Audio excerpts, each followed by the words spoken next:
Good evening. My name is Tyson Stark, and I'll be talking about my feasibility report titled E-Bikes for UCCS. This year, the same issue arises at UCCS, and that is parking availability. At the start of the year, many students find themselves without a parking permit, but rather a spot on the wait list.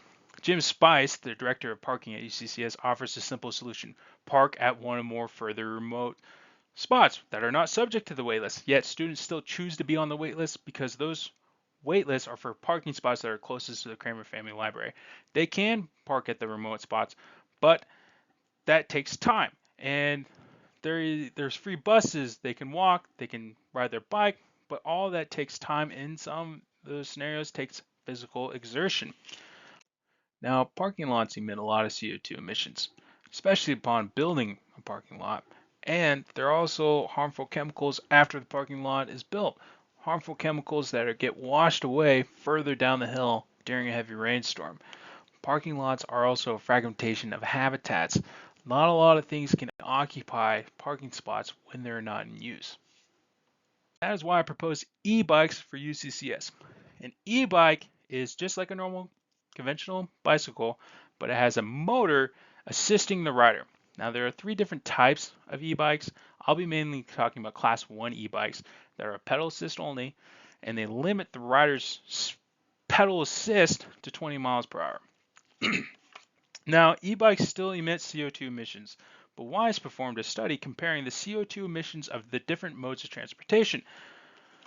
If I could just draw your attention to the graph on the right-hand side here, WISE performed a study analyzing the life cycle of all these different modes of transportation. The life cycle being from the gathering of materials, the production, the distribution, the use, and the disposition of the product itself when it's used up. As you can see, I highlighted e-bikes in green, comparing that to electric cars, which is black, conventional combustion engines in blue, and e-bikes still emit a lot less CO2 emissions compared to those during its life cycle. Another benefit of e-bikes is the time-saving opportunities. In a study performed by myself, I started at the remote locations that Jim Spice was referring to and finished at the Kramer Family Library. I walked, I rode a normal conventional mountain bike, and I also rode an e-bike. The biggest difference that I had in time came from these parking spots up here versus where I walked versus where I rode an e-bike, where I saved about 22 minutes. The least amount of time that I saved was the free parking spots right here, where I rode a conventional mountain bike versus the e-bike. A key note to take away from that location, though, is this section right here. You are going up a hill where you're gaining about 200 feet of elevation. Riding the conventional mountain bike, I was sweating and I was breathing pretty hard when I got to the top. That same climb, though, on an e-bike was very easy. And that is a key thing to take away from e-bikes, is that they can make up for the physical limitations of the rider. Now, in order for UCCS to adopt e-bikes, we're going to have to pay for it. And that is why I did a rough budget estimate in comparison. I estimated a parking lot would cost around $200,000, and that just includes the concrete and the labor, not including the purchase of land or the engineers involved. And then I compare that to a budget that was created by me of an e-bike. I estimate about $1,900 for an e-bike. A yearly maintenance would be about $150. You would also need a lock, helmet, and lights to start commuting on this e-bike. All these prices were pulled from the UCCS bike shop. Any additional parts are just slapped on $100. This came out to be $22.75 for every e-bike. And for the price of one parking lot, you can buy 85 e-bikes. Now, a large hurdle that UCCS will have to overcome is getting students to adopt e-bikes. UCCS not simply push that e-bikes are environmentally friendly. Flores believes that is not enough.